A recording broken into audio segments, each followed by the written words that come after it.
Hello दोस्तों, तो आज हम करने वाले हैं ट्रिग्नोमेट्री के बेसिक्स। ट्रिग्नोमेट्री बड़ी ही इंटरेस्टिंग है अगर इसको इंटरेस्ट वे से पढ़ाया जाए और सीखा जाए। ठीक है, ट्रिग्नोमेट्री इसमें सिंपल सी एक बात कि छोटे छोटे फंडे हैं, उसके बेसिस पे बड़ी बड़ी बातें हो सकती हैं। छोटे से हमारे पास एक ट्रायंगल है, राइट एंगल ट्रायंगल है, और इसमें तीन इसकी साइड्स हैं, भुजाएं इसकी तीन हैं।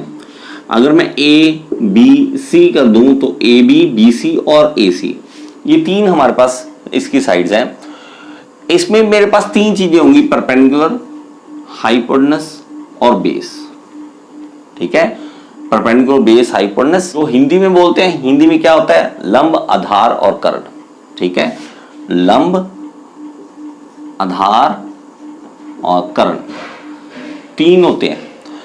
तो मेरे भाई इन साइड्स को लेके बड़ी चीजें कर सकते हो आप, नई नई चीजें कैलकुलेशन कर सकते हो। देखो किस तरह से हमारे पास तीन चीजें अगर आई हैं, एक तो कंफर्म होता है कि ये जो इंक्लाइंड होता है ये होता है हाइपोटेनस, मतलब कर्ण। लेकिन इन दोनों में कौन सा परपेंडिकुलर है और कौन सा बेस है, ये कैसे पता चले। मैं आपसे क्वेश्चन कर रहा हूं कि परपेंडिकुलर कौन सा है, और आप में से जिसके दिमाग में अभी अभी आया है कि BC परपेंडिकुलर है, वो अभी अपने मुंह पे थप्पड़ अपने आप मार लो।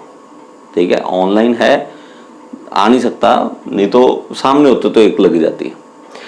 BC परपेंडिकुलर नहीं है, AC परपेंडिकुलर नहीं है। हम ये डिसाइड नहीं कर सकते, कब तक नहीं डिसाइड कर सकते, जब तक हमें एंगल नहीं गिवन। ये अगर एंगल गिवन है, मान ले कि 30 डिग्री मान लो गिवन है, तो इसके सामने वाला जो होगा वो परपेंडिकुलर बनेगा और ये बन जाएगा बेस। इसका मतलब ये है कि अगर मैं ये एंगल यहां पे गिवन दे दूं ना 30 डिग्री, तो ये हाइपोटेनस तो था, लेकिन ये परपेंडिकुलर अब ये बन जाएगा और बेस यहां पे आ जाएगा। हमें लगता है कि परपेंडिकुलर वो है जो वर्टिकल है। ठीक है, ये डाउट था, ये डिप्लोमा में मेरा भी डाउट था। ठीक है, बताते नहीं ना, क्लैरिटी देते नहीं है, इतनी छोटी सी क्लैरिटी है, उसके बाद काफी चीजें क्लियर हो जाती हैं। तो ये बताते नहीं है, और हमें क्या था कि परपेंडिकुलर वही है जो वर्टिकल है और बेस वही है जो हॉरिजॉन्टल है, ऐसा नहीं है। ठीक है, तो आपके पास लंब कौन सा होगा, एंगल के सामने वाला। तो एंगल के सामने वाला जो बच गया वो बेस है। समझ गए, ये मेन पॉइंट है। इसके बाद देखो, अब हमारे पास इसमें कैलकुलेशन में करना क्या है। मैथ्स चलता है बेटा इस तरह से, मान लो आपके पास चार चीजें हैं, A B C D। तो A B C D में अगर A B C पता है ना, D निकालने का फॉर्मूला होगा, हमारे पास फॉर्मूला निकाल देंगे। तो इन्होंने दिमाग लगाया कि किस तरह से करें कि मेरे पास फॉर्मूले इस तरह से बने आपस में कि अगर तीन चीजें हैं हमारे पास A B C, तो इनमें से दो पता हो, तीसरी पता लग जाए। आइडिया सा लगाया। आइडिया लगाने के लिए क्या किया, इसका नाम रख दिया इसको साइन थीटा, और इसको रेशियो किसकी दे दी, P/H की, परपेंडिकुलर ओवर हाइपोटेनस। देखा कैसे खेलते हैं, इसको इसके साथ रिलेशन दे बता दिया। तीन चीजें है ना, जैसे यार मैच कराना होता है ना, अब आपको समझ आएगा, है ना। अब कैसे समझ आएगा, इंडिया है ना, न्यूजीलैंड, ऑस्ट्रेलिया, ये तीन टीमें हैं। तो ये तीनों टीमों का आपस में मैच कैसे होगा, पहले इसका इसके साथ, फिर इसका इसके साथ, फिर तीसरा इसका इसके साथ, यही होगा ना, मैच होगा, तभी आपस में तीनों आपस में खेल सकेंगे ना। अब आपको समझ आ गया होगा, ये पता नहीं क्या चीज है। क्रिकेट की बात कर लो, सारे ग्राफ, बड़े से बड़े ग्राफ इधर उधर जाते हुए सारे पता लग जाते हैं, किसने कितना स्कोर बनाया, किसकी परफॉर्मेंस कैसी चल रही है, सब पता लगता है। लेकिन जब यहाँ पे कराओ तो वहां मैप के मामले में हिल जाते, पता नहीं क्या है सर, पता नहीं क्या है कुछ नहीं, या तीनों को आपस में रेशो देखनी है। तो P/H के साथ रिलेशन पता लग गया, B का H के साथ, और अब क्या बच गया, देखो किसका मैच बच गया, अब P और B का बच गया, P और B का, तीनों का हो गया ना अब आपस में। क्रिकेट मैच होने थे, तीनों के आपस में हो गए। इसको फिर नाम साइन थीटा, कॉस थीटा और टेन थीटा ये नाम दे दिए। अब इसमें फायदा क्या होगा?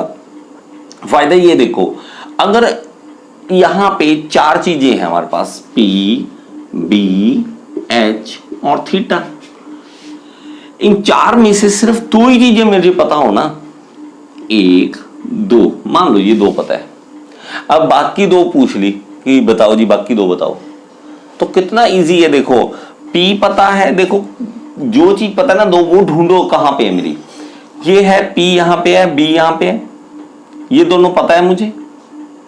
ये थीटा निकल सकता है, किस तरह से निकल सकता है, थीटा इधर रख लेंगे तो tan इनवर्स बन जाएगा ना, ये tan inverse P by B बन जाएगा, तो थीटा पता लग जाएगा।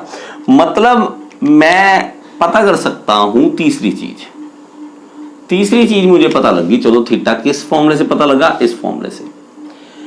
अब देखो अब क्या रह गया, H रह गया। अब मेरे पास P भी है, B भी है और थीटा भी है, H रह गया। इसमें देखो चलो थीटा हमारे पास है, P हमारे पास है, H निकल सकता है, यहां से निकल सकता है H। आपका तो नहीं इससे नहीं निकालना, मैंने इससे पता करो। थीटा हमारे पास है, B हमारे पास है, H रह गया, H इससे निकाल लो। H कैसे निकल सकता है, H इधर ले जाओ, साइन थीटा नीचे ले आओ, तो H इधर आ गया, P ओवर साइन थीटा, ये क्या बन गया हमारे पास, H निकल गया। H निकल सकता है ना। तो हमने ये देखना है कि कौन सी चीजें गिवन है और बाकी चीजें कहां मैं पुट करूं, इसलिए हमें सारे फॉर्मूले आने चाहिए। एक बड़ा फेमस जैसा है ना, इसको याद करने के लिए हमें, अब तो यार मेरे सामने ये है कि इसको रट्टाफिकेशन नहीं करना चाहिए। जब रट्टाफिकेशन सी होती है ना गलत होता है, पहले लाइनें याद करो इसके लिए, जैसे वो था पंडित बद्री प्रसाद हर हर बोले सोना चांदी तोले, ठीक है, साइन कॉस टेन, ठीक है, sine theta cos theta tan theta, ये कराते होते थे ना, ये बन गया। तो ये साइन थीटा, ये कॉस थीटा, ये टेन थीटा। मैं नहीं चाहता कि आप बच्चों की तरह फिर से वही रट्टाफिकेशन मारे, तो मैं ये चाहता हूं कि टीम है, तीनों का आपस में मैच कराना है बस, ठीक है। P का H के साथ, B का H के साथ, P का B के साथ, बस। और आप में ये देखो H इसके साथ जब आएगा, H आएगा तो वहां पे साइन थीटा, ठीक है, और P आ गया, P ओवर H आ गया साइन थीटा, B आ गया तो कॉस थीटा, H हट गया, H है ही नहीं इसमें, P ओवर B की रेशो क्या आ गई, टेन थीटा। और इसका फायदा क्या है, देखो अब फायदा मैं आपको बताता हूं कि आपके पास मान लो इसका छोटा सा प्रोजेक्ट भी बन सकता है, आप बना सकते हो तो बहुत अच्छी बात है, ठीक है। देखो यहां पे मान लो कि आप यहां पे खड़े हो, आपके पास एक लेजर लाइट है, छोटे होते खेलते थे ना लेजर लाइट के साथ, लेजर लाइट है मेरे पास यहां पे, और मुझे पता है कि सामने वाली ये छत है जो यहां से लेके यहां तक छत है, वो 12 फीट की है, 12 फीट की हाइट पे बनी हुई है। अगर मैं इसको यहां पे लेजर लाइट मारता हूं, इसके टॉप पे लेजर लाइट टॉप पे मारता हूं और यहां पे एक डी रख लेता हूं, ठीक है, एक डी रख लेता हूं, तो डी से मुझे क्या पता लगेगा, डी मतलब प्रोटेक्टर जो होता है ना, तो इससे मुझे क्या पता लग जाएगा, एंगल, डी से एंगल पता लग जाएगा ना। और ये हमें हाइट पता है, एंगल के सामने वाला क्या बन गया, परपेंडिकुलर, ये हमें हाइट पता है परपेंडिकुलर 12 फीट की है। अब ये रह गया कि अगर यहां से यहां तक का डिस्टेंस बिना वहां गए, बिना स्केल यूज किए, बिना इतना ट्रेवल किए, ठीक है, ये इवन मैं कह रहा हूं कि अगर आपके पास लेजर स्ट्रॉन्ग है, अच्छी लेजर है, और ये डिस्टेंस जितना मर्जी दूर हो, जितनी आपकी लेजर की पहुंच है वहां तक ये डिस्टेंस बिना आप स्केल लिए आप इसको चेक कर सकते हो, ये कितनी दूर है यहां से। एक मान लो टावर लगा हुआ है, टावर की हाइट आपको पता है, तो टावर काफी दूर खड़े हो, गांव के एक सिरे पे खड़े हो, और मेरे पास लेजर इतनी अच्छी वाली है कि मैं उसके टॉप पे मैं मार सकता हूं इसको, ठीक है। तो और ये एंगल डी रखूंगा, एंगल पता लग जाएगा।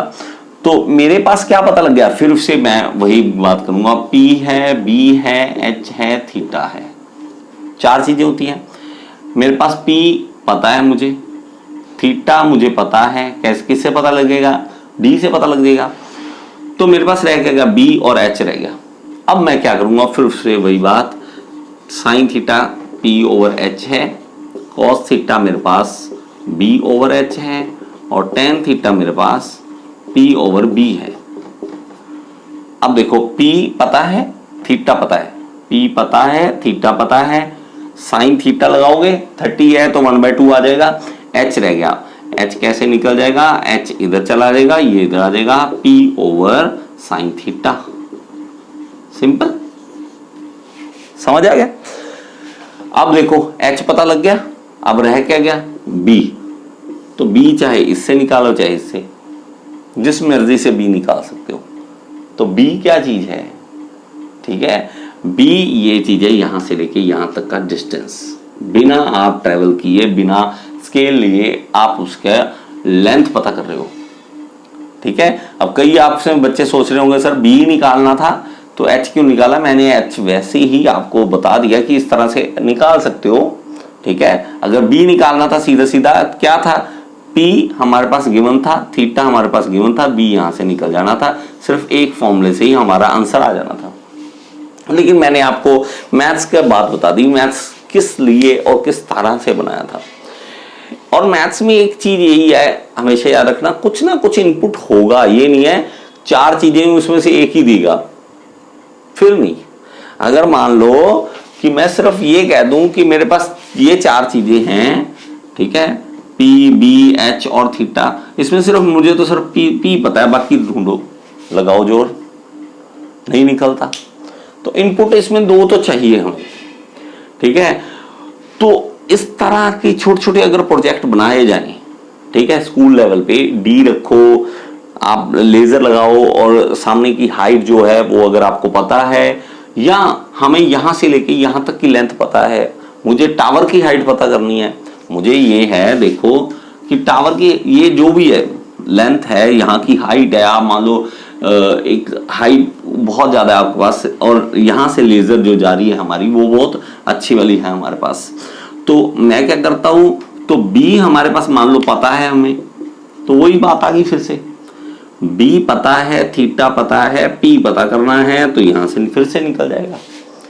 तो ये ट्रिग्नोमेट्री के कुछ बेसिक्स हैं जो आप अगर समझ लेते हो तो आपको बहुत फायदा होने वाला है, ठीक है। और एक ना कंपोनेंट वाला पार्ट होता है कि कंपोनेंट बनाने, क्योंकि कंपोनेंट अगर नहीं आते बनाने फोर्स के, तो मेरे भाई मैकेनिकल और सिविल आप कर ही नहीं सकते हो। अगर मेरे पास कोई फोर्स इधर जा रही है, मैं ऊपर ना लिंक दे रहा हूं, पूरी वीडियो उसमें है, छोटा सा एक आइडिया देता हूं यहां पे। तो एक फोर्स इधर जा रही है, इसके 2 कंपोनेंट है, एक इधर है एक इधर है, क्यों होते क्या होते उस वीडियो में पूरा बता दूंगा। अगर मुझे ये 2 कंपोनेंट बनाने हैं, किस तरह से बनाएं, तो इसकी परछाई इधर ले आओ, आ गया, और ये थीटा एंगल, अगर ये है थीटा तो थीटा के सामने ये परपेंडिकुलर और ये बेस और ये हाइपोटेन्यूज, फिर से राइट एंगल ट्रायंगल बन गई। अब राइट एंगल ट्रायंगल में देखो फिर से वही बात, मेरे पास साइन थीटा क्या होता है P over H, cos theta क्या होता है B ओवर H, और tan थीटा क्या होता है P बाय B। अब देखो इसमें से मुझे P और B चाहिए, ठीक है। P यहां से निकल सकता है, कैसे निकल सकता है, P हो जाएगा यहां से देखूं तो H साइन थीटा, और B यहां से देखूं तो वो क्या हो जाएगा H कॉस थीटा। तो मेरे पास ये P जो था यहां पे वो क्या आ जाएगा, मेरे पास आ जाएगा H साइन थीटा, और ये H कॉस थीटा, ये याद ही कर लो। तो वो कंपोनेंट वाला भी तभी क्लियर होगा, ठीक है, अगर ट्रिग्नोमेट्री के बेसिक्स आते हैं। तो ये थे ट्रिग्नोमेट्री के बेसिक्स। अगर आपको समझ आया तो इस गोल बटन को प्रेस कीजिए और चैनल को सब्सक्राइब कर सकते हैं आप। और Facebook, Instagram, WhatsApp, social media पे मुझे आपकी सपोर्ट चाहिए, वहां पे आप शेयर कर सकते हैं मेरी वीडियोस को। Thank you so much.